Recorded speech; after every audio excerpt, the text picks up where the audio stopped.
recognize me for what I am, and I think you better have too. You know, honey, I'm okay, you're okay, that there's what it is. I know, but honey...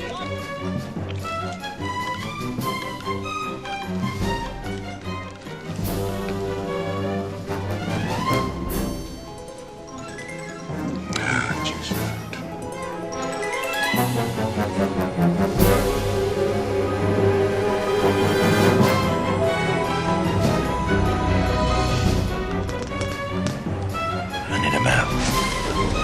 I hate this! I know you do!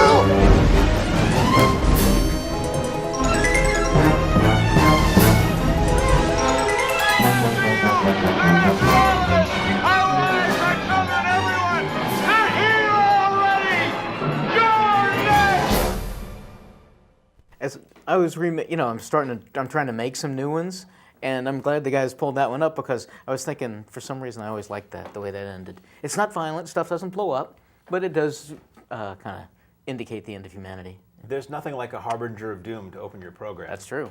Like me, I'm Mark. And I'm Tom. And we are the Cinemaniacs. So you can, everybody, if you really want a challenge, take a deep breath right now, and you can probably hold it through this show because you'll find out why. You're tipping your hand a little bit Sorry there. about that, you know. Yeah, we don't watch movies anymore. We gave it up. Yep. We gave it up. So we're going to play cards, a little canasta, and we'll see what happens. Not for money, though. So here's the funny question. Did you watch any movies this weekend? I watched some movies this weekend. So did I. Okay. We may or may not talk about them today, though. So if I may. Yes. First up. Okay, here we go. Now playing at a theater near you, maybe. Jason Statham returns to the role that made him notable in a film which features action and automotive hijinks and mayhem and perhaps fisticuffs and violence and maybe even coarse or blue language in Mechanic: Resurrection.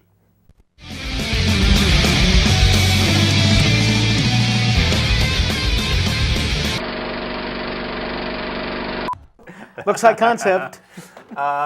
So, you know, for me, an action movie these days, it all comes down to, can I see and understand what's going on? Right. And I don't care about the acting particularly. Story doesn't quite matter. Give me action in an action movie that I can see and comprehend, and I'm happy. Okay. And so few films do that these days. Right. That said, I didn't see this film, so I have no idea. Okay. Looks like fun to me. I would have seen it for free had they showed it at the theater this week, but our local theater does not have this, so I cannot speak upon it with any degree of accuracy. Well, what actually is going on in there, and I didn't see it either, but as a cap up, in case it's around where any of you folks are, Statham obviously is dragged back in. He's out of the business, and he's dragged back in, and he has to commit 6 assassinations because, as one of the characters in the trailer there said, he's great at making it look like an accident. His ultimate evil nemesis is back from the past and kidnaps his girlfriend or his wife or whoever his love interest is. And so that's what motivates him. I've learned to really like Statham, primarily because he does some lightweight stuff. The Expendables 2, which at the time I think was my favorite movie of the year, really funny, wasn't crazy about 3. He was in a comedy recently, The Spy. And I know you didn't like it, but I thought it was pretty funny. So I'll give him a lot of credit for that. You're right that, you know, please shoot it. We're not idiots. I don't need super fast cutting and everything like that to be an action flick. That said, I didn't see it. Looking forward to it either coming here. Sometimes Keen Cinemas get things a week or so later because I think that cuts down on their cost, which would be great. But otherwise, I'm sure we'll see it back around on video when it gets here. Seeing what the premise is, as you told me, I would love to have this movie basically reveal that it was Statham who was behind all the deaths in the Final Destination series. and then you go, it's like at the end of a Saw movie where they flash back and they just have these shots of him peering around a corner when the log truck goes rolling over and he's got a pair of pliers in his hand or something like Interesting that. you should say. I just watched the first 3 Saws just for fun. Did you? Just for fun. Just for kicks. Yeah. So speaking of kicks, how's about the next film? Well, I'll let you know. Stephen Lang and Jane Levy form a group of people who, not the most savory of types, they're driving around and they see a blind guy walking around, pittering around outside his house, and they figured there's a perfect guy that we can knock off and rob a bunch of stuff out of his house. well, they kind of picked the wrong guy. But when they get in there, we find out that our blind friend is a little bit more capable than he may seem. You better hide, but make sure that you don't breathe.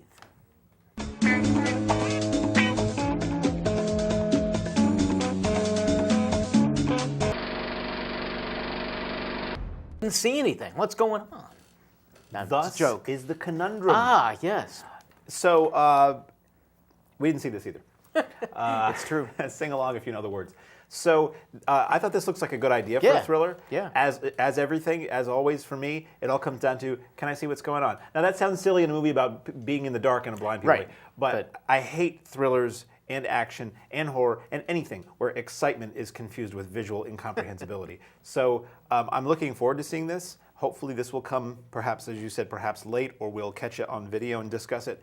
But right now, all we have are wiseacre opinions about how the trailer looked, which was fairly suspenseful, I thought. You and I both like horror movies, and one of the things that when the trailer was playing that I'd mentioned, this is from, I think I cut that out of the trailer because I try to keep them to 2 minutes, from the producers of The Evil Dead, the new Evil Deads, including Sam Raimi.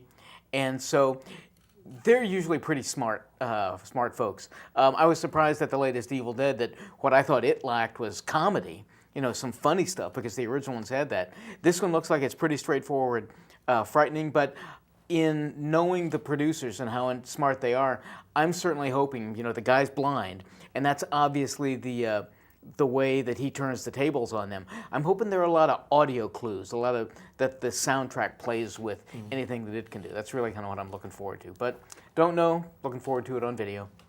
And if this didn't come to your town, I would recommend renting Wait Until Dark or See No Evil with Mia Farrow, or See No Evil, Hear No Evil with Richard Pryor and Gene Wilder if you want a laugh that has nothing to do with that. Because this sort of looks like it's a tables turned. Like those movies are somebody who is who's blind and there are bad people around them and they're trying to survive, and this is the total opposite of that. So it's kind of cool. Wait Until Dark was a TV show, like a Night Gallery episode. I think. You're thinking of Don't Be Afraid of the Dark, which is great. Okay. About the woman trapped in the house with the little creatures. And Wait Until Dark was Audrey Hepburn and somebody breaks into her that was Karen apartment. Black. That was Trilogy of Terror. Trilogy of Terror, right. This is great. We'll keep going. No, hey, it's free association.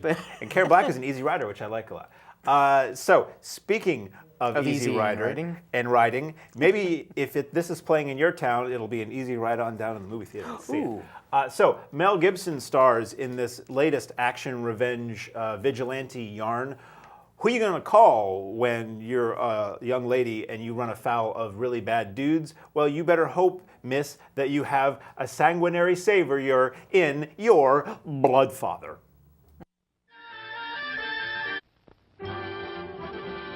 It's intermission. Rise and stretch time. Well, have you seen Mel in a dry desert area with shotguns and things like that before? I don't know. Once, Seems twice, to me I have 3 times 10 or lately. 15 times. This looks like a wonderful film for the entire family. Doesn't it? Perhaps, like with Mel's other Why film. didn't they bring it out around December and Christmas time? See, I figure like The Passion of the Christ, where they were busing entire church groups to the theater, they may want to do that for Bloodfather, because I think the title does sound like it has religious connotations. That's right. That's possible. I love me a good revenge movie, and a good revenge movie generally requires heinous activities going on that make you regret even watching them, to make you hate the bad guys so much that you relish when the good guy paints them all over the walls of wherever they're hiding. But I don't know about this one because I didn't see it. Again, this is out. I think this is in somewhat limited release. The only place I know of that's showing it is the Alamo Drafthouse in Yonkers, New York, because I go there and I know that that's there. Otherwise, I haven't heard about it playing anywhere in our region. Right. So it's probably one people will have to catch up with on video, again, unless the theater gets it a bit late. Well, and again, I like Mel, personal tendencies aside and all of that, but that really seems to have caught up with him. And I'm often surprised whenever a new one of his films comes out. Obviously, we see his production company behind it, so we know where those funds come from. I still think, is he a good actor? I don't know. He picks the right characters. And as you say, a good revenge flick where ultimately good triumphs over evil, if there's any morals to it. It's a hard R, obviously. Even that trailer could have been rated R for some reason. We don't know. You may have to see the behind the scenes to find out. I don't know. But anyway, yeah, this one not coming here. Another one that I would probably, Mel's the kind of performer, at least given his track record, that I'd go see it because he's in it. It doesn't look terribly clever, but in many respects, sometimes that can be good if it's near your area and you like his stuff or you like those. I think you get what you see. So I try to keep Mel Gibson away from my area if I can help it. that's usually a good idea. Yeah, sorry. I do it when I can. So up next, we discuss films that we have seen, probably, home video releases that are available in any number of ways to get it from point A to point B being your eyeballs and your ears. First up, we have a film that I can guarantee we both saw. Who are you going to call when you have a missing persons case in 70s seedy LA and bad guys are all afoot? Well, my friend, uncle, and sometimes business partner, you want to call the nice guys. This man smokes Marlboro cigarettes. What kind of a man is he? So what a surprise this was. This was out in like February or something, as I recall. And you were, at the time, you were slightly higher on it than I was. I think you were like giving it a 9 or a 9.5. This is and the I was movie of the year for me. I was around an 8. This is a movie of the year for me too, as well. Particularly on reviewing. When I first saw it, it's strange to say, but it's got a complex, not convoluted in a negative sense, but a really complex plot that these two guys follow through. They're really well matched. If you're looking for comedy chemistry or anything like that. What I was struck with upon second viewing, because I remember coming out of the theaters thinking, oh, that was fun and everything like that.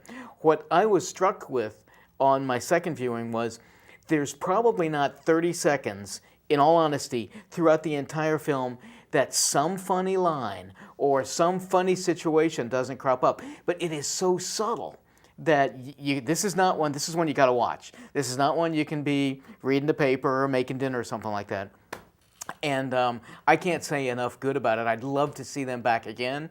I thought The Nice Guys was great fun. It captures period 70s of Los Angeles and America really well. And the two of them are just terrific. I loved The Nice Guys. It's not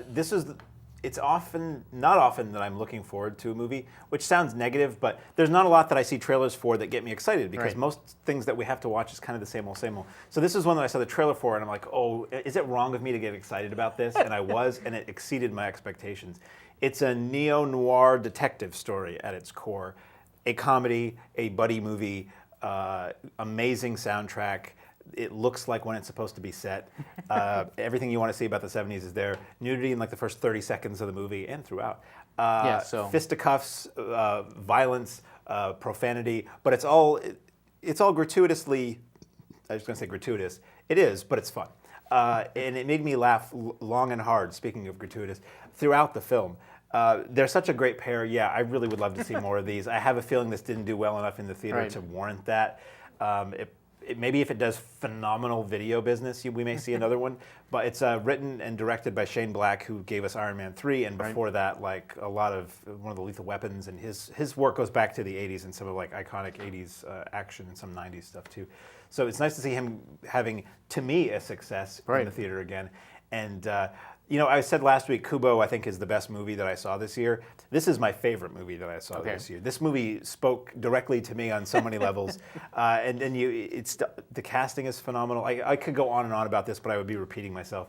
I loved this movie. I will be buying this movie. This is one of those movies I might buy again when it comes out in a better format later, because this is one I'm going to want to watch again and again. Not for kids, but it's wonderful. It made me smile. Great. Very good. Speaking of smiling, how about the next one? Well, bad things were going on in Los Angeles, but now bad things are going on all over the place. Intergalactic mayhem is occurring, and the Earth is right at its focus. You better watch out, because the only two creatures, good guys, that can save us, could possibly keep us from total destruction, are Ratchet and Clank. So launching car. The astronaut is moved to the capsule hatch by the new Lionel Cherry Picker car. So, based on a phenomenally popular and really clever video game, I think my older son, who is in graduate school now, played the early versions of it. My younger son was just chomping at the bit to get, because this came out about 2 weeks after the latest version of the video game. I forget what Ratchet and Clank it is. But boy, Walter was just chomping at the bit to get that. He waited until midnight, downloaded it, played it, and loved it. They're really very clever. My big problem was, I'll sit around in between watching the Cubs games while he's playing Ratchet and Clank on the big screen, and I'll watch him play it. How's this happening, Walter? He and I both went to the movie pretty early, and we both came out saying, well, like half of the imagery that's in the movie is the video game. So if you played the video game, you see literally exact scenes, entire sequences taken right out of the video game, or vice versa, taken right out of the movie and just put into the video game. So while I don't know why necessarily, they're not clever enough characters. They don't give you a lot of the backstory. It's not like you need a lot of backstory with Ratchet and Clank. But they don't give you a lot of the backstory for people who haven't seen it. So I got to figure fans of the video games are going to be the ones who come to the movie. And I can't imagine them not feeling ripped off, because if they have played the video game and own it, they've seen half of it. So I was pretty surprised and disappointed with Ratchet and Clank. I missed this one entirely. Okay, well. I missed it in the theater, and I was unable to preview it for the program, shall we say. So I don't know. And you don't play the game? So you telling me it was a game was the first I'd heard of the game, period. So exactly. I have nothing to say about Ratchet and Clank. On the other hand, I have a little tiny bit more than that to say about the next film. You say you can't get enough of that Crisp Hemsworth. I can't even get his name right. He's back once again in the role that made him internationally notable in The Huntsman, Winter's War.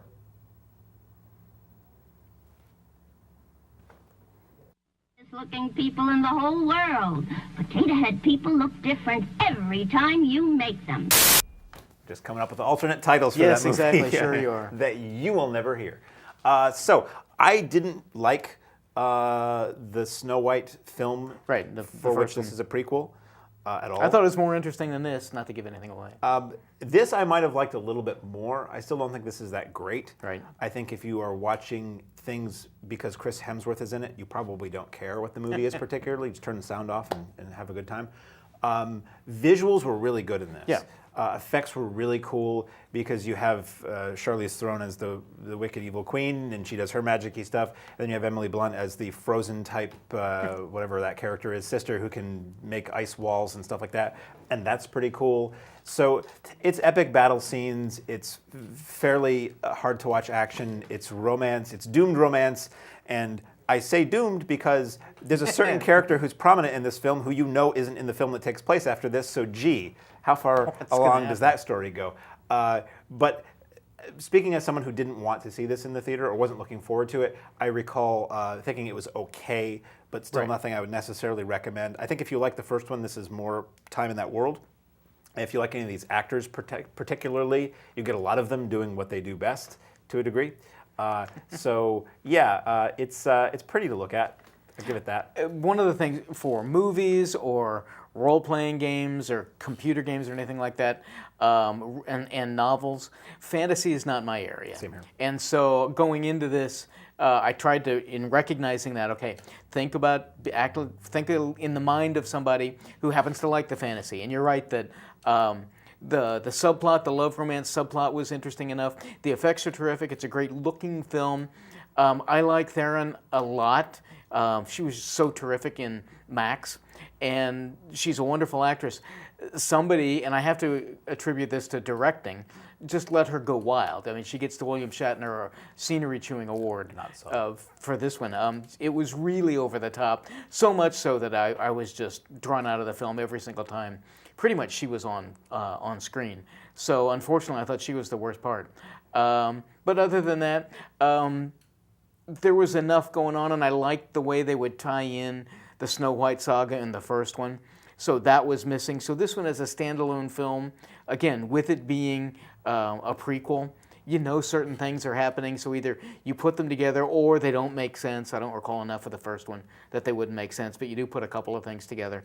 So I think for real fans of the first one, you're going to get more of what you came for and what you wanted, so that's fine. But for, I think, average moviegoers, I think you can do better elsewhere. You made the reference that it's essentially a live-action Frozen. with a lot smaller box office. Kinda, yeah, yeah. No talking snowman, but maybe you Right. could pick some character to be that if you wanted to. Right. Speaking of characters, aren't we all? Hi, Hong Kong martial arts legend, honestly, Sammo Hung stars and directs this next final feature we have to talk about today. Who you gonna call? Sure. Who are you going to call when you're a little girl whose father is in trouble with bad guys and only one person in your village knows how to take names and kick? You want to call the bodyguard. 1498. Remember, every boy wants a Remco toy, and so do girls. Hi. Slam bang. Hot damn. So I'm a huge fan of Hong Kong movies. To me, Hong Kong movies of the late 80s, or mid to late 80s into the 90s, mid 80s to mid 90s, are what set the standard for what action movies should be. Okay. And everything falls short to me now because they're just not made as well as those used to be.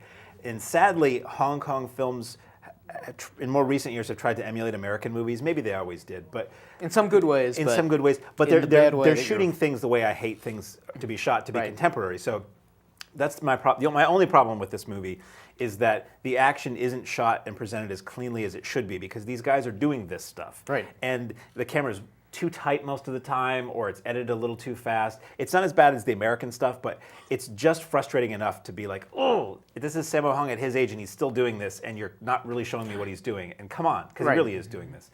I mean, there's enhancement. All these movies have, some wire work here and there or some help for these guys. But what you have is a story about a man who was one of the, not sure the technical term, one of the royal guards, let's say, in the Chinese army in the 70s, and he was a badass. And now he's an old guy living alone. There's been an unfortunate incident in his past where he was looking after his granddaughter and she went missing and disappeared, so that weighs heavily on him. So he's looking after this young girl in the village that he lives in whose father is a no-good gambler and she's on her own most of the time, so he's sort of her surrogate grandfather or father or whatever. And eventually the father gets in trouble with some bad guys for his gambling debts, and the girl gets kidnapped, and Sammo decides he's gonna clean up the town a little bit. And he has dementia, and that plays into it occasionally, and it's a really decent drama. Yeah. It's like a moving, touching drama. It's really well shot.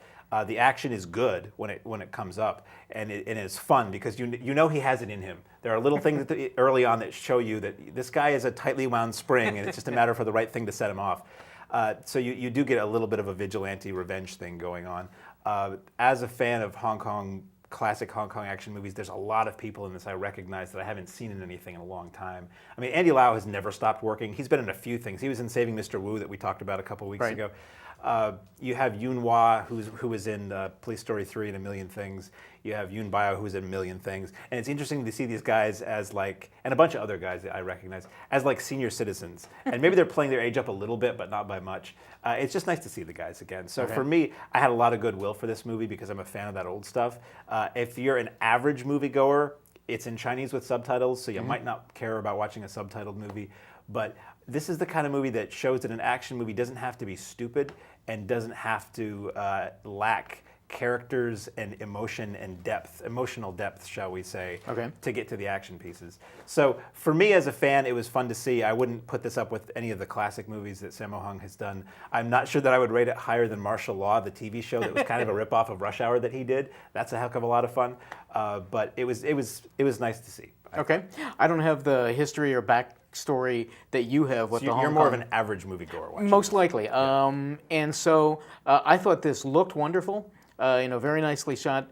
That a lot of the stuff that we're getting from overseas, as you say, this is the good side of it, I think, in its emulating American cinema, is that either they're getting bigger budgets or the technology is becoming so easily more acquirable that the stuff looks really good. It's well shot, so that makes it easy. I too, and anytime we have action sequences anymore, I think, what's Mark going to say about this? And I noticed that we're in a little bit too tight more often than not. And so I'm wondering, is that because they're so old that they can't do it? I don't know. It might be. So anyway, but I found that a little distracting. I don't think the average American moviegoer, if he or she sits through this, will be terribly distracted by that. What I was distracted by, and this wasn't a big deal, I overall liked this and thought performances were really strong, and you mentioned a couple of, there's some emotional subplots that really work quite well. what did distract me were the subtitles. And the reason is that I found myself reading them, and then I'd look up and I missed something. And it made me flashback to when I first, and I hate to use the word flashback, but when I first noticed stunning subtitles was in The Girl with the Dragon Tattoo. Right.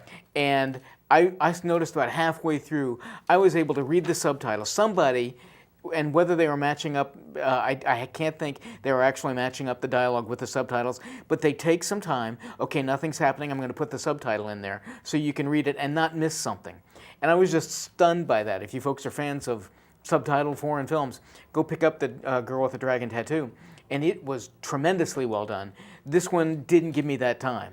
There were many times when I either had to rewind, which you can't do in theaters, obviously, or I had to choose between watching the action or reading the subtitles. Eventually, I got to the point where, once I knew the characters, once I knew what was going down. Just pause it, read it, and say, okay. That's no good either. But I guess you could do that. That's interesting. I'll think about that next time. But I just stopped reading the subtitles because I could figure it out well enough. And in many respects, that's probably a great point for foreign films. I mean, Leone did that. That's one of the reasons with the spaghetti westerns you have so little dialogue, you can go anywhere. Mm-hmm. So anyway, I was surprised at The Bodyguard and really thought it was pretty fun. And that's all we have to talk about this week. Yep, this week, but whenever our next one is, we'll be busy. We are not doing a show, for anybody who's watching this when the show is fresh. So fresh. It's not, next Monday, we're closed for Labor Day, this fine August organization. And the following Monday, it'll be a September. No, it'll still be August, won't it? It'll be a September. Oh, okay. It's just sorry. And then next weekend, I'm going to Drive-In Super Monsterama at the Riverside Drive-In in Vandergrift, Pennsylvania. They're showing. So fans, get in line. You can meet me for free. It's not always free. There's going to be the first two Dark Shadows movies, and House That Dripped Blood, which is an Amicus anthology movie. And something else I can't recall, and then a night of Paul Naschy and/or Spanish horror films from the 70s. Okay. The next night, and in between, it's vintage trailers, Three Stooges shorts, cartoons. It's an amazing event. I've been going to it for 10 years now. I would never miss it, but it takes 10 hours to get there. So you wouldn't want me to be on this program on Monday after I've driven back. Have you checked cheap getaway flights? No. But then you have to rent a car or something too. So. That's no fun. I can't live out my Hal Needham dreams if not behind the wheel of a car. No show for 2 weeks, and then it'll be one of those shows where we give every film short shrift that we've seen, and you can see how many films we can talk about in about 58 minutes. Do you have any other new business or old business? Nope, not really. Any shout-outs? No shout-outs, I guess, to all the wonderful students at Keene State, because we start classes tomorrow. Yeah, who decided to have a concert next door to my house. Oh, did they? That was they wanted you to be entertained. Fantastic. Yeah, it was great. Well, I wasn't home to experience this. But Cricket had a great time. And she made as they say in the ads for local automotive places, one call does it all. We just make a round of corrective phone calls, and pretty much the neighborhood gets quieter. There you go. So you can pass my thanks on to any students you may have. I'll be glad to. So until then, not to end it on a sour note, because we love you. I'm Mark. And I'm Tom. And we are the Cinemaniacs.